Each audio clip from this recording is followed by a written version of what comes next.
রোজার সওয়াব আমার হাত দিয়ে আমি দেব, সুবহানাল্লাহ। এরপরে আল্লাহ পাক বলছেন, অন্য রিওয়ায়াতে এসেছে রোজা আমার জন্য আর রোজাদারের পুরস্কার আর কিচ্ছু না, রোজাদারের পুরস্কার আমি আল্লাহ নিজেই পুরস্কার হয়ে যাব, সুবহানাল্লাহ। হাদিস শরীফে এসেছে রোজা রাখলে পরে ক্ষুধার কারণে, খালি পেটে থাকার কারণে টক্সিন জাতীয় এক প্রকারের গ্যাস তৈরি হয় পেটের ভেতরে, স্টমাকের মধ্যে, ফলে মুখে এক রকমের দুর্গন্ধের সৃষ্টি হয়।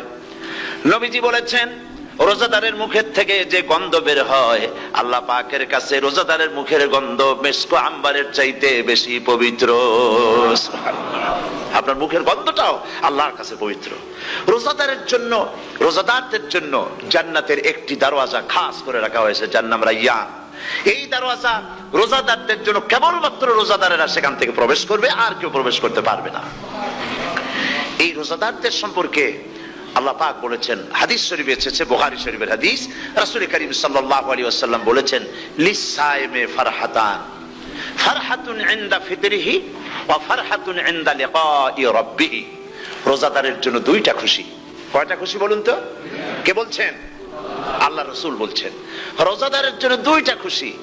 লিসাইমে ফারহাতান, দুটি খুশি। ফারহাতুন ইনদা ফিতরিহি, একটা খুশি হচ্ছে ইফতারের সময়। এই ফিতরিহিতে, এই ফিতরিহি দুটি কথা, এই একটি কথার দুটি ব্যাখ্যা হয়। একটা হচ্ছে ইফতারের সময়, ইফতারের কথা বলা হয়েছে, আর ঈদের কথাও এর মধ্যে বলা হয়েছে। ইফতারের সময় হলো একটা খুশি, আর একটা খুশি হচ্ছে ইনদা লিকাই রাব্বিহি, যখন রোজাদারের সঙ্গে আল্লাহ পাক দেখা করবেন তখন হবে আরেকটা খুশি। তার মানে হচ্ছে রোজাদারদের সঙ্গে স্পেশাল আল্লাহ রাব্বুল আলামিন সাক্ষাৎকারের ব্যবস্থা করবেন, সুবহানাল্লাহ।